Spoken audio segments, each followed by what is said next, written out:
Incredible India माने incredible India, India के घोरो, India के देखो माने कोথায় যে কি লুকিয়ে আছে। और अच्छा प्लेस है देखने के लिए भी, और रेनिंग के सीजन में और भी ज्यादा लोग आता है, मतलब वाटरफॉल चालू रहता है ना, इसके लिए पूरा चारों तरफ ग्रीन रहता है। তো এই যে বৌদ্ধ সাম্রাজ্যটা, এইটারও তো একটা পতনের কারণ আছে। আমাদের শুনে অবাক লাগলো, মানে এখানকার যে বৌদ্ধ সাধুরা তাদের এখান থেকে চলে যাওয়ার পেছনে পরোক্ষভাবে দায়ী আদি শঙ্করাচার্য। তো এই দেখছি আমরা দেখে বেড়াচ্ছি অজন্তা ইলোরার গুহা চিত্র, যা আমরা ছোটবেলা থেকে পড়ে আসছি। ভারতের এক আশ্চর্য বৌদ্ধ ধর্মের বিভিন্ন শিল্পকলার এক অনন্য রূপ এইখানে দেখা যায়। একেই বলে স্বপ্ন পূরণ। আমরা জ্যোতির্লিঙ্গ দেখবো বলে বেরিয়েছিলাম, কিন্তু আস্তে আস্তে জ্যোতির্লিঙ্গ কেন, অনেক কিছুই আমাদের সামনে আস্তে আস্তে নিজেদের পোলটা খুলে ধরছে আর কি। এই দীর্ঘ ভারত দর্শন সফরে কখনো পরিবেশ তো কখনো প্রকৃতি, কখনো বা ইতিহাস আমাদের কাছে এসে ধরা দিয়েছে। ঠিক যেমনটা উপলব্ধি করলাম মহারাষ্ট্রের প্রথম দিনেই এই অজন্তা গুহাচিত্রের সামনে এসে দাঁড়িয়ে। Hello guys, welcome to struggling souls. আবার স্বাগত তোমাদেরকে নতুন একটা ভ্রমণের ভিডিওতে। আমরা 12টা জ্যোতির্লিঙ্গ দেখতে বেরিয়েছিলাম, সেই 12 জ্যোতির্লিঙ্গ দেখা বাদ দাও, সাথে যে আমরা আরো আমি খালি এদিক ওদিক তাকাচ্ছি, কারণ কি আমি চোখ সরাতে পারছি না, এত সুন্দর কিছু হতে পারে।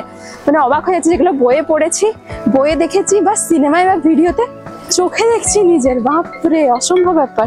মানে আমি কি বলবো, আমি প্রথমে যখন ওইখানে এসছি আর এগুলো দেখেছি অবাক হয়ে গেছি।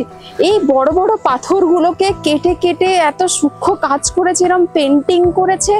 মানে আমরা মানুষরা তো অসভ্য টাইপের, নষ্ট করে দিয়েছি অনেক পেন্টিংকে, কিন্তু যেগুলোই বেঁচে আছে এত সুন্দর। আর 3D পেন্টিং, ওই এত হাজার বছর পুরনো, মানে লোকেরা 3D পেন্টিং জানতো, ভাবতেই পারছি না। আমার তো মনে হয় তখনকার প্রযুক্তি অনেক বেশি ডেভেলপ ছিল, আমরাই হয়তো পিছিয়ে আছি ওদের থেকে। তাহলে এরকম একটা গোটা পাহাড়কে কেটে এরকম একটা ব্যাপার বানানো, মানে নেক্সট টু ইম্পসিবল যাকে বলা হয়। তাহলে কেমন ছিল অজন্তা ট্রিপ, তাই দেখবেন আমাদের আজকের এই ভিডিওতে। দেখাবো সেই আমেদাবাদ থেকে ওভারনাইট ট্রেন জার্নি করে কোথায় এসে কোথায় থেকে আমরা এক্সপ্লোর করলাম এই অজন্তা। আমরা প্রথমে গুজরাটে ছিলাম, হাওড়া আমেদাবাদ এক্সপ্রেসে করে রওনা হয়েছিলাম মহারাষ্ট্রের উদ্দেশ্যে। বেশ গুজরাতি আমেজে ট্রেন জার্নি উপভোগ করতে করতে ঠিক রাত পোহালেই পৌঁছে গেলাম জলগাঁও। জলগাঁওয়ে এসে সবকিছু চেঞ্জ হয়ে গেল, যেমন ভাষা চেঞ্জ হয়ে গেল, খাবার দাবার চেঞ্জ হয়ে গেল। তো সেইভাবে আমরা লোকাল বাসে করে আমরা চলে এলাম এই অজন্তাতে। আজকে আমরা এমটিডিসি মানে মহারাষ্ট্র স্টেট ট্যুরিজমের এক ছোট্ট লজ আছে, ওই লজে আমরা থেকেছি। এই জায়গাটা একদমই অফবিট, তাই একটু কস্টলি সত্যি বলতে। 400 টাকা দিয়ে কোনো রকমের ডাল ভাত আর আলু ভাজা খেয়েছি দুজন মিলে, আর থাকতে লাগছে আমাদের 1000টি টাকা, এমন একদম ছোট্ট একটা ঘরে। এতদিন ভারত সেবাশ্রমে সস্তায় সস্তায় থেকেছি, তো এখন টাকাটা দিতে খারাপ লাগছে, কিন্তু এখানে থাকতেই হবে, কিছু করার নেই। যাই হোক, এই ফারদাপুরের এমটিডিসিতে ব্যাগপত্র রেখেই আমরা রওনা দিলাম 5 মিনিট দূরত্বে অবস্থিত অজিন্তা লেনি বা অজন্তা গুহার উদ্দেশ্যে। অজন্তা ট্রিপে এই ফারদাপুরে হোটেল নেওয়ায় সব থেকে কনভিনিয়েন্ট। তাহলে চলো শুরু করি আমাদের অজন্তা গুহাচিত্র এক্সপিডিশন। অজন্তা কেভস এরিয়ায় ঢোকার পর থেকেই সেখানে আর বাইরের কোনো যানবাহন চলে না, তাই 25 অথবা 30 টাকা ব্যয়ে কর্তৃপক্ষের ইলেকট্রিক বাসে করেই আপনাকে যেতে হবে গুহার কাছাকাছি।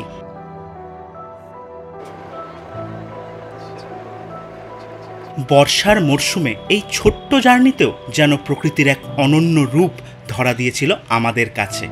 আর সেই রূপ উপভোগ করতে করতেই গন্তব্যে পৌঁছে প্রথমেই টিকিট কেটে, তারপর গাইড না পাওয়ায় একজন পোর্টারকে সঙ্গে নিয়ে রওনা দিলাম সেই ওয়ার্ল্ড হেরিটেজ সাইটের উদ্দেশ্যে। ওয়াঘুরা নদীর তীরে এই অশ্বক্ষুরাকৃতি পাহাড়ের গায়ে অবস্থিত 26টি মনুষ্য সৃষ্ট গুহাই দেখবো আজ আমরা। মানে গুহা চিত্র যে কেমন হয় এটা আমরা আজকে প্রথম দেখলাম। আমি আগে ভাবতাম যে কার্ভিং করা আছে, বিভিন্ন রকমের পাথরের উপরে কার্ভিং, কিন্তু আসলে তা নয়। মানে গুহা চিত্র বলতে আসলেই ছবি আঁকা, বিভিন্ন রং দিয়ে বিভিন্ন রঙিন ছবি আঁকা, যার ছবি তোমরা দেখতে পাচ্ছ। টিকিট কাউন্টার থেকে জঙ্গলের রাস্তা ধরে কিছু দূর এগিয়ে এসে পেলাম এক ছোট্ট কাঠের ব্রিজ, এবং এই ব্রিজ দিয়ে ওয়াঘুরা নদী পার করলে আপনার চোখের সামনে উন্মুক্ত হয়ে যাবে শতাব্দী প্রাচীন এই শিল্পের সম্ভার। দাদা কোথায় আমরা? আমি বিশ্বাস করতে পারছি না কি দেখছি। ওয়াও, এই পাহাড়গুলোর মধ্যে, মানে পাহাড়গুলোকে কেটে কেটে গুহা বানিয়ে এর মধ্যে মঙ্করা থাকতো আর কি। এত ভালো লাগতো, মানে এই জঙ্গল পুরো মাঝখানে এসে এই শান্ত পরিবেশে ধ্যান করতো। ভাবা যায়? সময়কালের উপর ভিত্তি করে এই অজন্তাকে মূলত দুভাগে ভাগ করা যায়। প্রথম ভাগ খ্রিস্টপূর্ব প্রথম ও দ্বিতীয় শতকে, মানে আজ থেকে প্রায় 25 থেকে 2600 বছর আগে সাতবাহন সাম্রাজ্যের পৃষ্ঠপোষকতায় তৈরি। এবং দ্বিতীয় ভাগ হিসেবে চিহ্নিত করা যায় ভাতাকাটা সাম্রাজ্যের বাসিম শাখা, মানে 500-600 খ্রিস্টাব্দের সময়কালকে।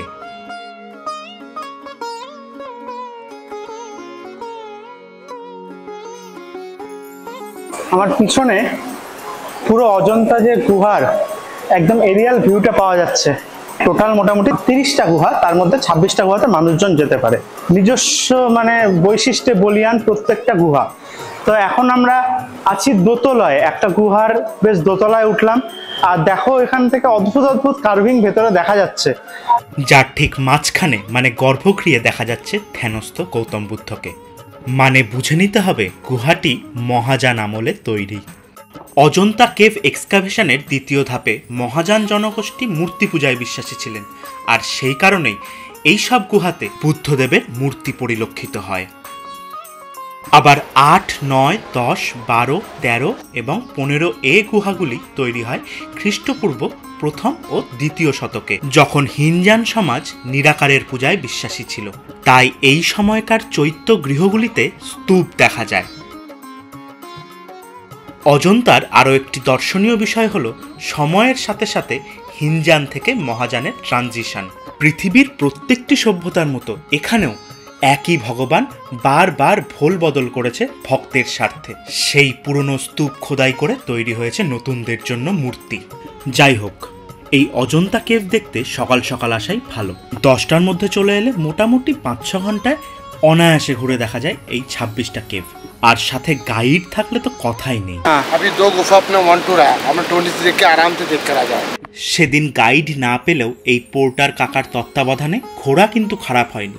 এই যেমন ঘুরতে ঘুরতে ঠিক সময় মতো নিয়ে চলে এলেন বিশ্ববিখ্যাত সেই 26 নম্বর গুহা। স্টোন কার্ভিংয়ের এক অভূতপূর্ব নিদর্শন এই গুহা। পৃথিবীর অন্যতম বৃহৎ 7.3 মিটার দৈর্ঘ্যের এই বুদ্ধা যে কোনো অজ্ঞ মানুষের মনেও শিল্পজ্ঞান জাগায়। শুধু তাই নয়, এই চৈত্যগৃহের প্রতিটি দেওয়াল জুড়ে আছে ভাস্কর্যের এমনই সব নিদর্শন যারা ব্যক্ত করে জাতকের গল্প, যার উপর ভিত্তি করে তৈরি হয়েছে বৌদ্ধ ধর্ম এবং সেই সমসাময়িক আর্থসামাজিক ব্যবস্থার ইতিহাস। এবং এখানে আবার দেখতে পাচ্ছেন হিনজান থেকে মহাযানের ট্রানজিশন, মানে খ্রিস্টপূর্ব প্রথম শতক থেকে 6ষ্ঠ খ্রিস্টাব্দ পর্যন্ত এক ধারাবাহিক পরিবর্তন। এছাড়া দেখলাম 16 নম্বর গুহা, পরিব্রাজক হিউয়েনসাং এর বর্ণনায় যাকে অজন্তার সিংহদ্বার হিসাবেও ব্যাখ্যা করা হয়েছে, যা 14দশ শতকের শেষের দিকে তৈরি হয়েছিল ভাতাকাটা সাম্রাজ্যের প্রধানমন্ত্রী বরাহদেবের পৃষ্ঠপোষকতায়। এখানেও চিত্রকলার যথেষ্ট নিদর্শন পাওয়া যায় এবং অজন্তা এলে এই গুহা কোনো মতেই মিস করা যাবে না।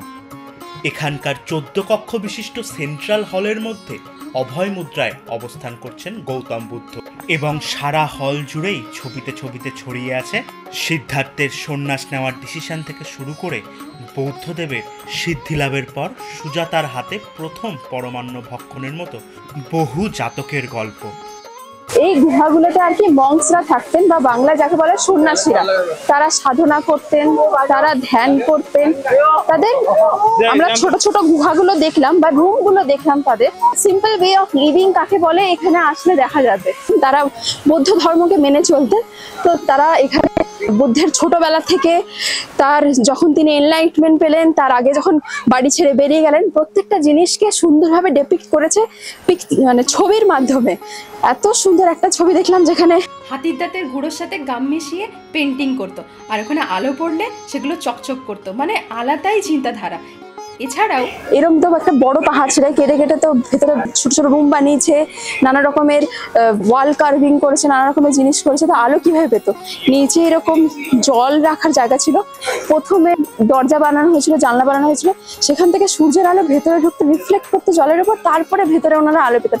মানে কি কি বুদ্ধি, কি টেকনোলজি, কি সাইন্টিফিক সব জিনিসপত্রকে লাগিয়ে এই ভয়ঙ্কর একটা জিনিস বানিয়েছিল। আমি খালি ভাবছি, অবাক হচ্ছি, মেসমেরাইজ হচ্ছি আর ভাবছি ইনক্রেডিবল ইন্ডিয়া মানে ইনক্রেডিবল ইন্ডিয়া, ইন্ডিয়াকে ঘোরো, ইন্ডিয়াকে দেখাও, মানে কোথায় যে কি লুকিয়েছে। মানে ভাবা যায় এরকম একটা জঙ্গল, কোথাও কিচ্ছু নেই, ফাঁকা একটা জায়গা, ভাত আর আলু ভাজা ডাল দিল 220 টাকা করে দাম নিল, সেখানের একটা অদ্ভুত জায়গাতে এই জিনিস। মানে hats off India, hats off. না আমি গর্বিত ইন্ডিয়ায় জন্ম নিয়ে। এভাবেই বিস্ময়কে সঙ্গে নিয়ে ঘুরে দেখতে দেখতে শেষ পাতে দেখলাম অজন্তায় চিত্রকলার জন্য সব থেকে বিখ্যাত 1 নাম্বার এবং 2 নাম্বার গুহা, এবং সেখানেই সদর দরজার 2 পাশে খুঁজে পেলাম সেই ছোটবেলায় ইতিহাস পাঠ্য বইয়ে যে ছবির হাত ধরে অজন্তাকে চেনা, সেই পদ্মপাণি বোধিসত্ত্বের ছবি এবং বজ্রপাণির ছবি। আমাদের অজন্তা ট্রিপ যেন এখানেই সম্পূর্ণতা পেল। প্রত্যেকটা ছবির সাথে জড়িয়ে আছে বৌদ্ধিজম নিয়ে বিভিন্ন গল্প, সেই গল্পগুলোই ছবির মাধ্যমে প্রকাশ করা হয়েছে। এখানে 2য় শতাব্দী এবং 4র্থ শতাব্দীর বিভিন্ন কার্ভিংস, বিভিন্ন আর্ট ওয়ার্ক দেখা যায়। তো সব থেকে মজার ব্যাপার হলো এই যে বৌদ্ধ সাম্রাজ্যটা, এইটারও তো একটা পতনের কারণ আছে। কেন হঠাৎ বন্ধ হয়ে গেল 19বিংশ শতকে, কেন আবার সেটাকে নতুন করে খুঁজে বার করতে হলো কোনো এক ইংরেজের দ্বারা? সেটার পেছনে নিশ্চয়ই কোনো একটা কারণ আছে। প্রত্যেক সাম্রাজ্যের একটা পতনের কারণ থাকে, একটা না অনেকগুলো পতনের কারণ থাকে। আমাদের শুনে অবাক লাগলো, আমরা এই জ্যোতির্লিঙ্গ সফর করতে করতে আমরা আদি শঙ্করাচার্যের সম্পর্কে অনেক কিছু শুনছিলাম। তিনি সারা ভারতে সনাতন ধর্মের প্রতিষ্ঠা করেছেন, শৈব ধর্ম সনাতন ধর্মের নতুন করে প্রতিষ্ঠা করেছিলেন। কিন্তু সেই প্রতিষ্ঠার পেছনের যে একটা কালো রূপ, সেটা আজকে বেরিয়ে গেল এই অজন্তার গুহাতে এসে। মানে অজন্তার লোককথা অনুযায়ী এমনও এক হাইপোথিসিস আছে যে মানে এখানকার যে বৌদ্ধ সাধুরা, বৌদ্ধ মঙ্করা, তাদের এখান থেকে চলে যাওয়ার পেছনে পরোক্ষভাবে দায়ী আদি শঙ্করাচার্য। তো এগুলো আরো রিসার্চ সাপেক্ষ ব্যাপার, এগুলো আরো পড়াশোনা সাপেক্ষ ব্যাপার। তবে এই যে আভাসটা পেলাম, এর থেকে আস্তে আস্তে বিশ্লেষণ করা যেতেই পারে। তো যাই হোক, চলো, এই ছিল মোটামুটি আমাদের অজন্তা দর্শন। মানে ওই যে বললাম, জ্যোতির্লিঙ্গ দর্শন করতে বেরিয়ে আরো কি কি কি কি যে আমাদের চোখে পড়ছে, কত কিছু শিখছি নতুন। মানে ইতিহাস ভূগোল সবকিছু এইভাবেই পড়া হয়ে যায়। অনেক ধর্মস্থানে ঘুরলাম আমরা, এখানেই বাঙালির তাৎপর্য। আমরা যতই বলি বাঙালি বেশি ইন্টেলেকচুয়াল হয়ে গেছে, ধর্মস্থানগুলোতে আমরা যতটা বাঙালি দেখতে পাইনি, এই একটা এরকম পুরাতাত্ত্বিক একটা জায়গায় এসে বাঙালি বুঝিয়ে দিল, হ্যাঁ বাঙালি এখনো আছে মার্কেটে। মানে এখানে মোটামুটি 40% মানুষ আমি দেখলাম বাঙালি। এখানকার যারা গাইড তারাও বলছে একই কথা, যে বাঙালি কিন্তু পড়াশোনা করে আসে, বাঙালি ইতিহাস পড়ে আসে, তাই তাদের সাথে কথা বলতে আমাদের ভালো লাগে। তো বাঙালিরা এখানে দেখতে আসে, পুরোটা জেনে মানে এখান থেকে কিছু নিয়ে যেতে আসে। মানে এটা আমার খুব মানে মনটা ছুঁয়ে গেল শেষে। মানে আমাদের ট্রিপের মোটামুটি 60% ওভার হয়ে গেছে। আমরা অনেক অদ্ভুত অদ্ভুত কথা বলেছি গোটা ট্রিপ ধরে বাঙালি সম্পর্কে, কিন্তু একটা পুরাতাত্ত্বিক জায়গা থেকে সেখানকার মানুষের একটা বাঙালি সম্পর্কে যা ধারণা, সেটা আমাদের পুরো ব্যাপারটাকে একদম ওলটপালট করে দিল। হ্যাঁ ঠিক আছে, সবাই সবকিছু মানে না। কোনো কোনো জায়গার মানুষ বেশি ইন্টেলেকচুয়াল, কোনো কোনো জায়গার মানুষ বেশি ধর্মভীরু বা ধর্মকে নিয়ে বেশি থাকতে ভালোবাসে, আর কোনো কোনো জায়গার মানুষ পড়াশোনা করতে ভালোবাসে, কোনো কোনো জায়গার মানুষের মাথাটা বেশি চলে। খুব কষ্ট পেয়েছিলাম আমরা প্রথমে, আমরা অনেক কিছু দেখলাম যেখানে সবাই শুধু বলে बंगाल में कुछ नहीं है, ये दीदी खत्म कर दिया, लेकिन है बंगाल में अभी भी है, बंगाल का आदमी का दिमाग अभी भी चलता है। যাই হোক, চলুন এবার একটু দেখে নিই কি ধরনের সোভেনিয়ার্স এখান থেকে কালেক্ট করা যেতে পারে। তাহলে আমরা চলে এসেছিলাম অজন্তা কেভে। অজন্তা কেভে মানে কেভ তো দেখলামই, সাথে দেখলাম এখানকার যে চিত্রকলা এখানে এখনো বেঁচে আছে, তো সেগুলো সম্পর্কে আমরা জানবো। তো আমরা আছি এক দোকানে। ভাইয়া আপনার নাম কি? रेहान शेख। रेहान। अच्छा, तो आपका कितने दिन से ये शॉप चला रहे हैं? ये तो दादा बहुत सालों से चल रहा है। हाँ, हम तो अभी 10-12 साल हुआ हमको। हाँ, तो ये जो काम है इसको क्या बोलते हैं आप? ये पूरा हैंडीक्राफ्ट है, हाथ से बनता है सभी। कौन लोग ये यहाँ पर ही बनता है गांव में। यहाँ से मतलब अजंता देखा ना अपना, अजंता केव, उसके पीछे में गांव है, वहाँ पर ही बनता है। अच्छा, ये लोकल मैन्युफैक्चरिंग है दादा, इधर ही बनता है ये वाला सब। ये ऐसा नेचुरल स्टोन निकलता है यहाँ से। स्टोन इधर ही, हाँ इधर ही पहाड़ी में निकलता है। इसको मतलब खोदना पड़ता है बहुत सारा, मतलब उसके अंदर निकलता है ये वाला। ये एमेथिस्ट है, उसमें कोरल्स है, स्टील वाइट है, क्रिस्टल्स है, उसमें बहुत सारा है दादा। ऐसा क्रिस्टल्स वगैरह भी है।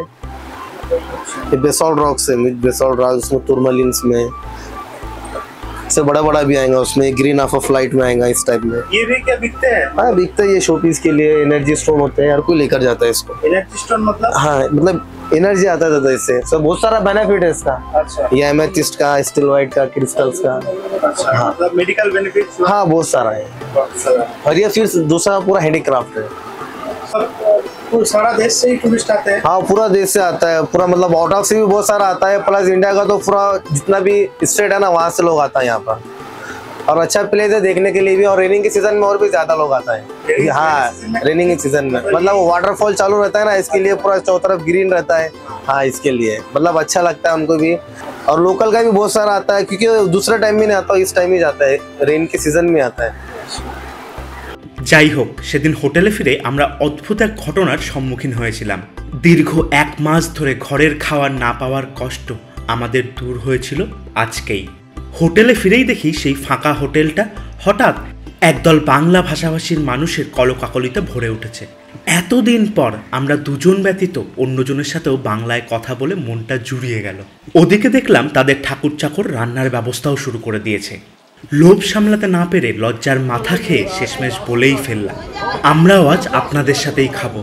ব্যাস আর কি, সবাই মিলে বসে পড়লাম। এই দূর দেশে বাঙালি কায়দায় ডাল, আলু সেদ্ধ, মাংস আমাদের দিনটিকে চিরস্মরণীয় করে রাখবে। এমনই সুন্দর সুন্দর স্মৃতি তৈরি করছি আমরা আমাদের এই ভারত ভ্রমণে। যাই হোক, কাল রাতের বাঙালি খাওয়ারের মায়া কাটিয়ে নতুন দিনে বেরিয়ে পড়তে হবে আবার আমাদের নতুন গন্তব্যের উদ্দেশ্যে। পরবর্তী গন্তব্য কিন্তু আরও এক্সাইটিং হতে চলেছে, তাই দেরি না করে চলো সকলকে বিদায় জানিয়ে বেরিয়ে পড়ো। না এই বেরিয়ে যাবো আমরা কিছুক্ষণের মধ্যে। হ্যাঁ আর এই 15-20 মিনিটের মধ্যে বেরিয়ে যাবো। গন্তব্য ইলোরার সেই একটি পাহাড় কেটে তৈরি কৈলাস মন্দির। তাহলে ততক্ষণের জন্য স্টে টিউনড, খুব তাড়াতাড়ি ভিডিও আসবে।